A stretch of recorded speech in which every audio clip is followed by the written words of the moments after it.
स्वागत है आपका हिंदी स्पेस चैनल की स्पेस अपडेट सीरीज के एक नए वीडियो में। तो चलिए जान लेते हैं कि आज के टॉप स्पेस अपडेट्स कौन कौन से हैं। आज की पहली अपडेट यूएई के पहले interplanetary mission hope Mars mission को लेकर है। यूएई के पहले मार्स मिशन का लॉन्च खराब वेदर के चलते जापान की लॉन्च साइट से नहीं हो पाया था और इसको 17 जुलाई को 12:53 पर लॉन्च करने के लिए शेड्यूल किया गया था, लेकिन एक बार फिर से यह लॉन्च खराब वेदर के चलते कैंसिल कर दिया गया है और इस लॉन्च को अब 19 से लेकर 21 जुलाई के बीच लॉन्च किए जाने की उम्मीद है। बाकी हम इस लॉन्च के बारे में आपको अपने स्पेस अपडेट सीरीज के एपिसोड नंबर 11 में बता ही चुके हैं। यूएई का होप स्पेसक्राफ्ट अपने लॉन्च के 7 महीनों के बाद मार्स के ऑर्बिट में पहुंचेगा और यह मिशन पूरे मिडिल ईस्ट में पहला मार्स मिशन है और अगर यह मिशन सक्सेसफुली मार्स के ऑर्बिट में मार्च 2021 तक दाखिल हो जाता है तो यूएई ऐसा दूसरा देश होगा जो कि अपने पहले ही प्रयास में मार्स के ऑर्बिट में पहुंचने में सफल रहा। बाकी ऐसा करने वाला पहला देश तो भारत है, यह आप अच्छी तरह से जानते ही हैं। आज की दूसरी अपडेट नासा के जेम्स वेब स्पेस टेलीस्कोप के लॉन्च को लेकर है। कल यानी 16 जुलाई को नासा ऑफिशियल्स ने यह अनाउंस किया है कि उनके फ्लैगशिप स्पेस टेलीस्कोप के लॉन्च को 7 मंथ के डिले का सामना एक बार फिर से करना पड़ सकता है। नासा के वेब प्रोग्राम के डायरेक्टर ग्रेगरी रॉबिन्सन का यह कहना है कि पैंडेमिक के चलते जेम्स स्पेस वेब टेलीस्कोप के ट्रायल्स और हर एक पार्ट की टेस्टिंग करने में देरी का सामना करना पड़ रहा है और यह अपने शेड्यूल यानी मार्च 2021 के लॉन्च की बजाय अब अक्टूबर 2021 में लॉन्च होगा। वैसे आपको यह बता दें कि नासा द्वारा बनाया जाने वाला ये जेम्स वेब स्पेस टेलीस्कोप अब तक का सबसे पावरफुल स्पेस टेलीस्कोप होने वाला है, जिसका उपयोग नासा स्पेस में मौजूद कई सारी मिस्ट्रीज को सुलझाने के लिए और एक्स्ट्रा टेरेस्ट्रियल लाइफ को सपोर्ट करने वाले प्लेनेट की खोज करने के लिए करेगी। इस टेलीस्कोप की कॉस्ट लगभग 9.8 बिलियन US$ है और इसको एरियन 5 रॉकेट से लॉन्च करने के बाद अर्थ से लगभग 15 लाख किलोमीटर की दूरी पर प्लेस किया जाएगा। बाकी इस जेम्स वेब स्पेस टेलीस्कोप के रिगार्डिंग एक फुल वीडियो आपको कल इसी चैनल पर मिल जाएगी।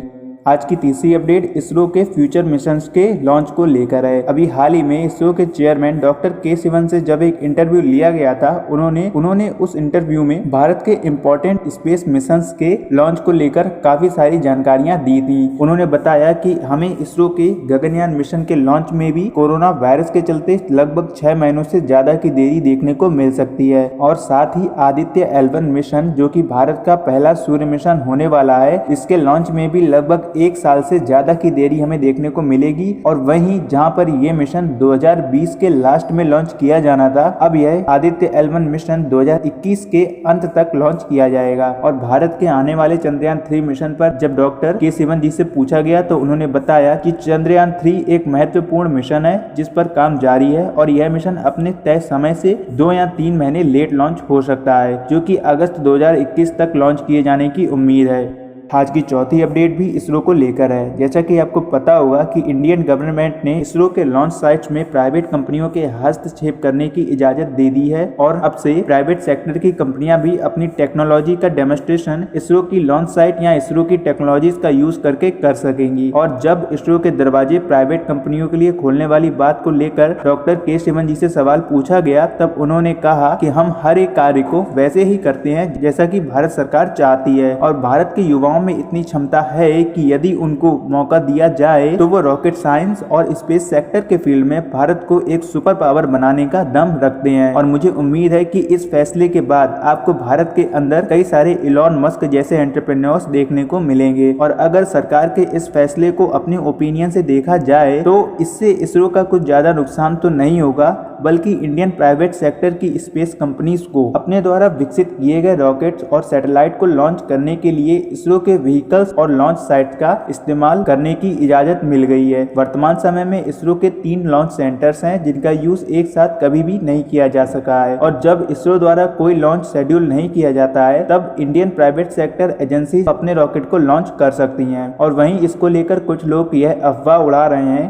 कि इंडियन गवर्नमेंट ने इसरो को प्राइवेट कंपनी के अधीन कर दिया है। यह न्यूज बिल्कुल ही गलत है और आप ऐसी फालतू की न्यूज पर ध्यान ना दें। बाकी आप इस बारे में क्या सोचते हैं कमेंट सेक्शन में ज़रूर बताएं। तो आज के लिए बस इतना ही। अगर आपको ये वीडियो अच्छी लगी हो तो इसको लाइक और शेयर कीजिए और साथ ही हिंदी स्पेस चैनल को सब्सक्राइब कीजिए ऐसे ही डेली स्पेस अपडेट्स को सबसे पहले देखने के लिए। तो मिलते हैं अगले वीडियो में, तब तक के लिए जय हिंद।